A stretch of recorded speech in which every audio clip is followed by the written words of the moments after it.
Hello friends, welcome to வசனம் சமையலறை. வசனம் சமையலரில் இன்னைக்கு முருங்கைக்கீரை சூப் எப்படி செய்யறன்றத பார்க்கலாம். அதுக்கு பார்த்தீங்கன்னா ஒரு டம்ளர் தண்ணி ஊற்றிக்கிங்க. கடாயில் தண்ணி ஊற்றிட்டு ஒரு கைப்பிடி அளவுக்கு முருங்கைக்கீரையை எடுத்துக்கலாம்.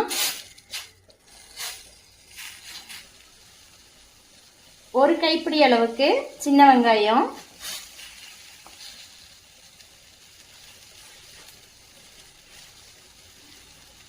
ஒரு தக்காளியை கட் பண்ணி சேர்த்துக்கோங்க. இதை இப்போ மூடி போட்டு ஒரு 10 மினிட்ஸ் நல்லா குக்காக விடலாம்.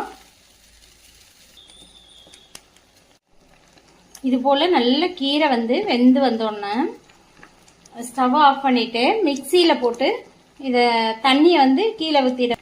முருங்கைக்கீரையை இது போல் வடிச்சிட்டு மிக்சி ஜாரில் போட்டுக்கோங்க. ஆறணுன்னா அதுக்கு இந்த சூப்புக்கு தேவையான சால்ட்டு, ஒரு 1/4 டீஸ்பூன் ஜீரகம்,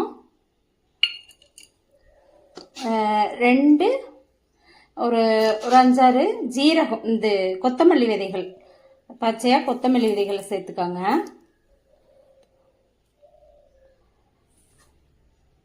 ஒரு 2-3 பல்லு பூண்டு.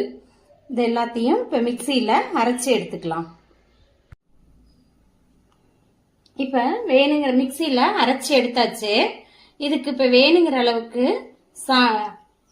தண்ணி ஆட் பண்ணி ஒரு லைட்டாக ஒரு கொதி வர வரைக்கும், மஞ்சள் தூள்,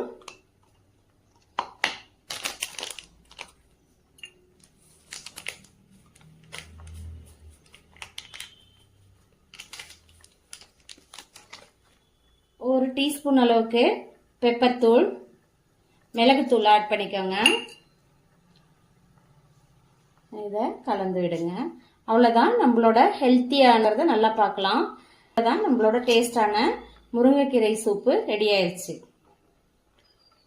கீரை சூப்பு ரெடி ஆயிடுச்சு. இதை செஞ்சு பாருங்க. அடிக்கடி இதை சூப்பாக எடுத்துக்கோங்க.